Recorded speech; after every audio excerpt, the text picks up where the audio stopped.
Om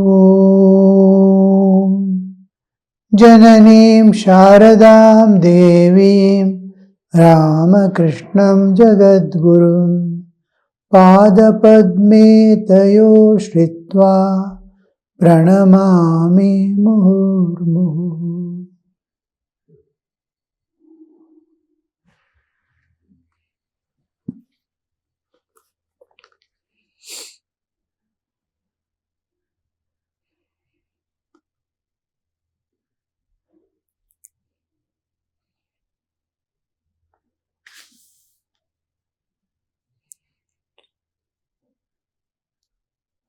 You don't have to bother about what I have and I have not done.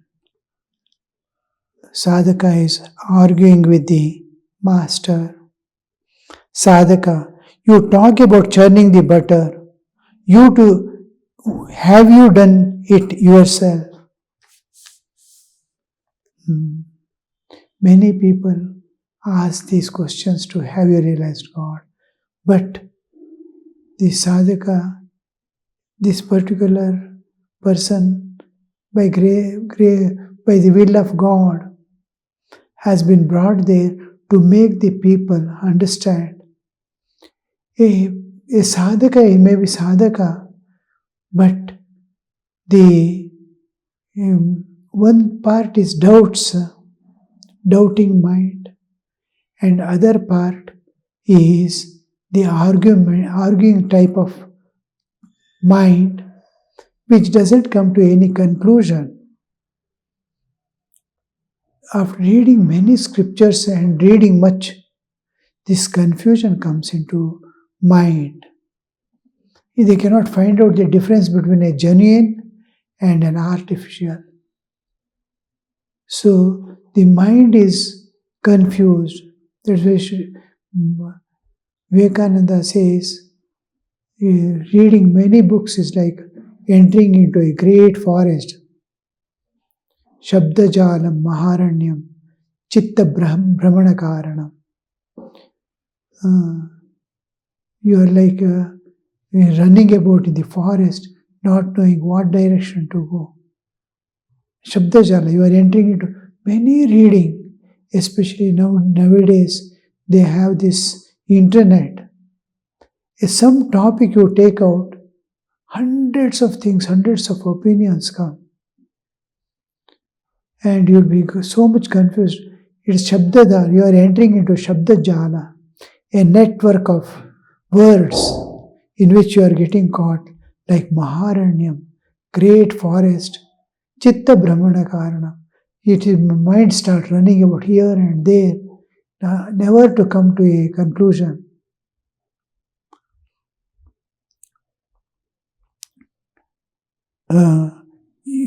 You talk about churning butter. Have you done it yourself? Master, you don't have to bother about what I have or I have not done. Besides, it is very difficult to explain these things to others. Suppose someone asks you, what does ghee taste like? Your answer will be, ghee tastes like ghee. How calmly, how he is questioning so harshly, and how calmly God answers, you see. What does ghee taste like? Now he is asking, have you done sadhana? You are asking me to do sadhana. Have you done yourself? Have you reached? How to answer? Will you be able to understand? It is like a child. Have you done yourself? Asking its father. So for going to school or anything, he doesn't find his parents going to school at all.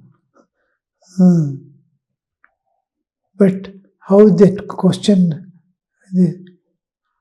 how is nothing can be explained. Beautiful answer. Suppose someone asks you, how does the ghee taste like? Your answer will be, ghee tastes like ghee. To understand these things, one needs to live with holy men, just as to understand the pulse of a bile. The in Indian medical system, we have pitta vata kapha. The bile, the pitta, vata, the wind of humor, vata, and kapha, the phlegm.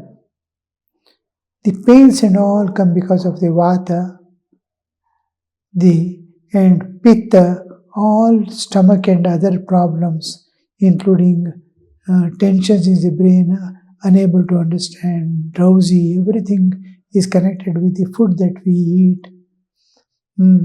If gut system is perfect, the mind will be fresh, it can understand.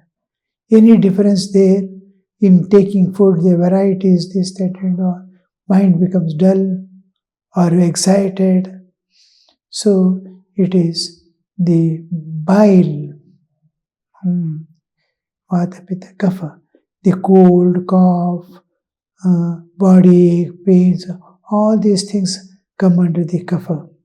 Kapha is the phlegm part, which is, these three are basic, and that can be found out through the pulse. The way with the pulse, this sensitive understanding has not come into the Western system of medicine. In childhood, kapha will be predominant, cold and cough and this, that, fever will be common.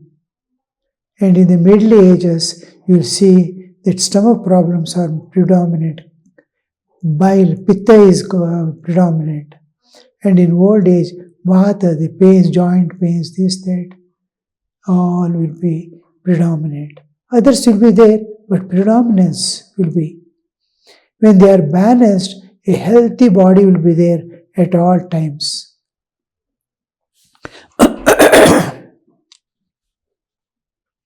That can be found. What is the giving him problem? That can be known from the pulse. The pulse is what the Ayurvedic people see in pulse is not the beats. It's strength by which it is flowing and what kind of vibrations it carries. How the body and mind reacts to cough and cold. Every cell will be reacting to that. The whole body will be reacting to that. So the blood flowing also will be carrying those vibrations of the mind and body. So that we cannot see with the normal instruments, but it conscious examination will reveal it. It has to be learned from another doctor. He will go on explaining the difference between one person's pulse and another person's pulse. Maybe same rate, same flow, but they will be able to understand whether it is kapha or pitta or there is different small differences which is subtle and can be perceived, will be taught. Because our mind is not subtle, gross, and the information is carried from one mind to another mind. It is formation of groove in the brain. Now medicines, what they study is groove formation in the new person. And all inventions are logical conclusions. Till now, what the science has gone in, with that background, they find out the new. That's why each step down, you'll see the old medicine is becoming immune. It's not acting. As they advance, they have to go on. Because the root cause is not treated, the symptoms are treated. Now even the symptom treating has stopped. Now the medical reports they treat. So this phlegm, you can know the pulse of phlegm, pulse of vata, the humor, and pulse of cold. That's kapha, is to be known from the other who knows it. Sri Ramakrishna is telling, just as to understand the pulse of bile or of phlegm and so on, one needs to live with a physician, sadhaka. There are some people who are irritated by others' company, master. That happens only after attainment of knowledge, after the realization of God. Should not a beginner live in the company of holy men? The sadhaka sat in silence for a few minutes. Then he said with some irritation, "Please tell me whether you have realized God, either directly or intuitively. You may answer me if you are able, or you may keep silent if you wish." The master said with a smile, "Why shall I say? One can only give a hint, sadhaka. Then tell us that much." Narendra was going to sing. He said, "No one has brought a pakwaj." The younger Gopal, Mahima Charan has one. The master interrupting, "No, we don't want anything of his here." A devotee from Konnagar sang a song. Every now and then Sri Ramakrishna glanced at the sadhaka. The singer and Narendra became engaged in furious discussions about musical technique. The sadhaka said to the singer, "What is the use of such discussions?" Referring to another man who had joined in the discussions, Sri Ramakrishna said to the sadhaka, "Why did you scold him too?" It could be seen that the sadhaka was not on the friendly terms with his companions from Konnagar. Narendra sang. The whole thing is a play of ego. Everywhere, each one wants to feed his ego. Ramakrishna is debasing, like when we find a missile or a bomb material, a bomb planted somewhere, we slowly capture it and defuse it. Like that, it should not burst. Like that, Sri Ramakrishna is releasing the ego of those who are dependent on him. Narendra sang, "O Lord, must all my days pass by so utterly in vain? Down the path of hope I gaze with longing day and night."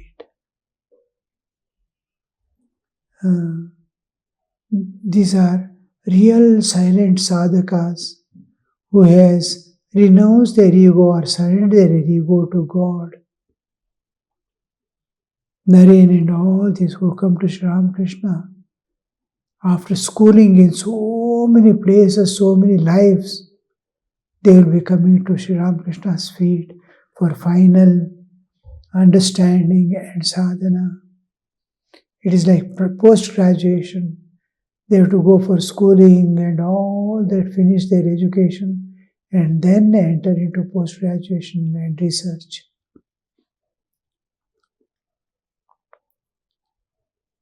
The sadhaka closed his eyes in meditation as he listened to the song. It was 4 o'clock in the afternoon. The rays of the setting sun fell on his body. Sri Ramakrishna quickly opened an umbrella and placed it near the door so that the sun might not disturb the sadhaka. See, that sadhaka has argued so many things as if not to give any value or consideration to Sri Ramakrishna's words. Finally asking him, have you done sadhana yourself? Have you realized God? But the compassion of Sri Ramakrishna has no limits. Oh, children are prattling. It doesn't matter whatever they say, right or wrong or good and bad. The sunshine is falling on his body and is sat for meditation so that it will not be affected. He is kept got up himself silently and opened an umbrella and kept in such a way the sunshine doesn't fall on him.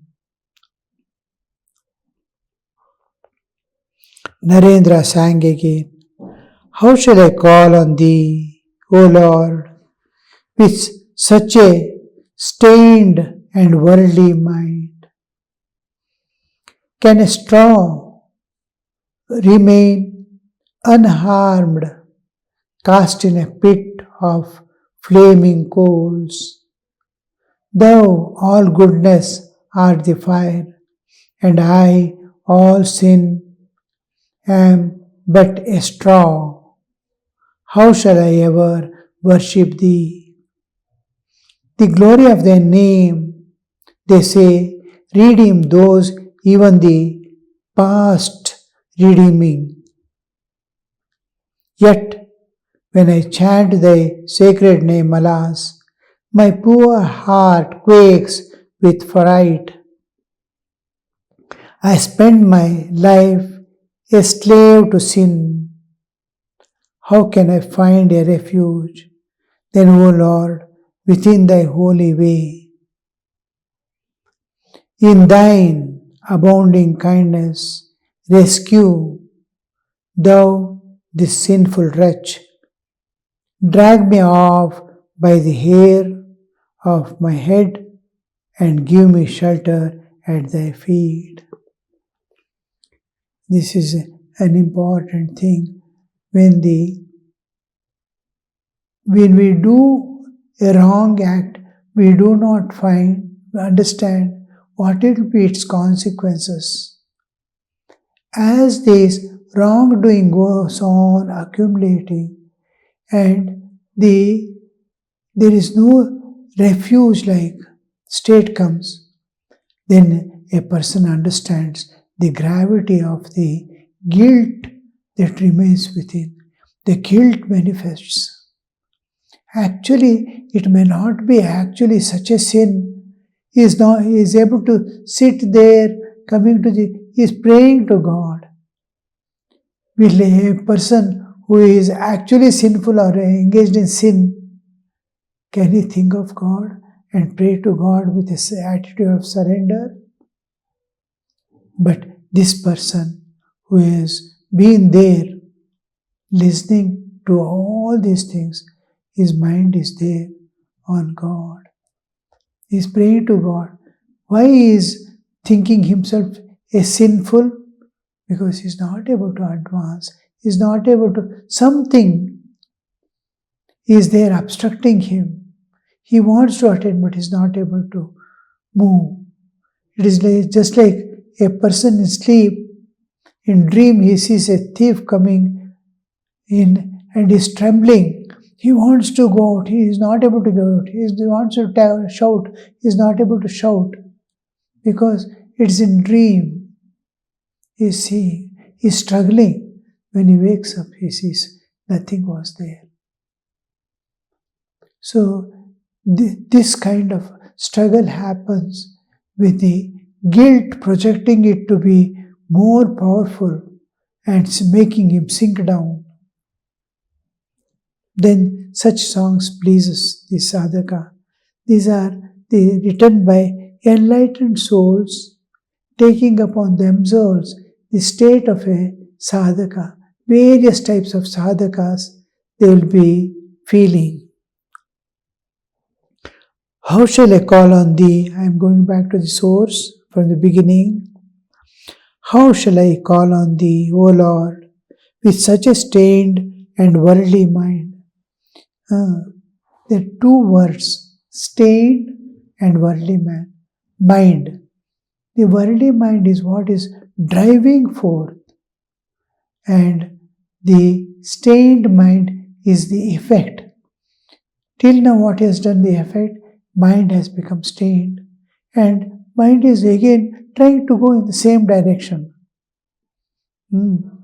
That's why that prayer, Viraja Vipapma Bhuyasam.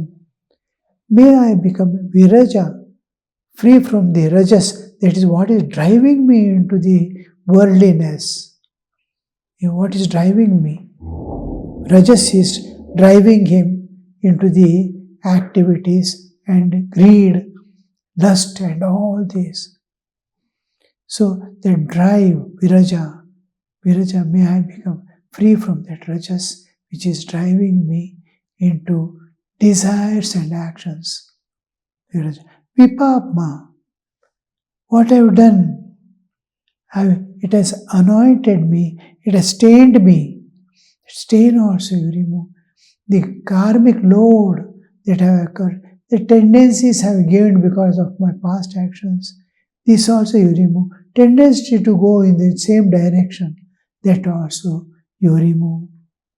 Viraja Vipapa Bhuyasam. With that worldly mind and stained body and mind, how can I pray to call upon thee? How can I pray to you? Can a straw remain unharmed, cast in the fit of burning coals? Now, he is comparing himself to a straw. Suppose a straw is thrown into the fire, what happens? It burns down. And you are that fire. Why don't you burn down my sins? Thou all goodness art the fire. Oh God, you are the fire. I am the holder of sin. Destroy the sin and take me into you. And I all sin but a straw. How shall I ever worship you?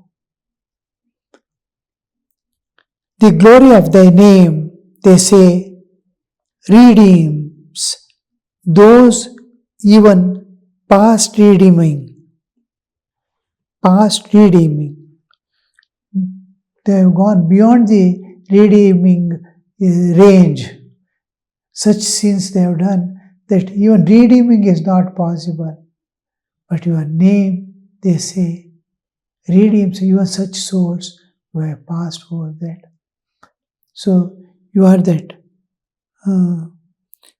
Yet when I chant thy sacred name, alas, my poor heart quakes with fright. He is calling upon God, he is repeating the name of God, but his heart is at fright. It's afraid. I spend my life a slave to sin because I get frightened. I'm taking your name frightened because the tendency to sin has not gone away. Desire to enter into the world and run into it has not gone away. I spend my life as sin. How can I find refuge? I'm holding on to something. I'm rushing there. How can I find a refuge? Then, O Lord, within thy holy way, how can I find a refuge? O Lord, within thy holy way, the path to God. I have to take refuge in the path to God and then move along it to reach God. In thine abounding kindness, rescue thou this sinful wretch in thine abounding kindness. God is omnipotent, omniscient, omnipresent, and omnicompassionate. Omnicompassionate is omnicompassion, full of compassion. So you see, God is all-pervading, omnipresent. He is omnipotent, all-capable. He can do and undo anything. And God is omnipresent. He is everywhere, within you, without you. And is omnicompassionate. This is an important understanding. God is merciful, kindness, filled with kindness and kindness alone. So that holy way, the Lord has to take us along that holy way to reach the goal. In the abounding kindness, kindness has no limit. He is ocean of kindness. Karuna Sagara. Rescue thou the sinful wretch. I am filled with the tendencies and the effect, both.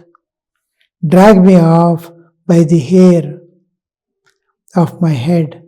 He has to hold somewhere. He cannot hold. Every part is living. Body, mind, hands, feet, everything. Hairs are dead things emerging out of the body. But it is still holding the body. So hold my hairs and pull me out from the sinful world. And give me shelter at thy holy feet. Give me shelter at thy holy feet. Om Shanti Shanti Shanti Hari Om Tat Sat Shri Ramakrishna Arpanamastu.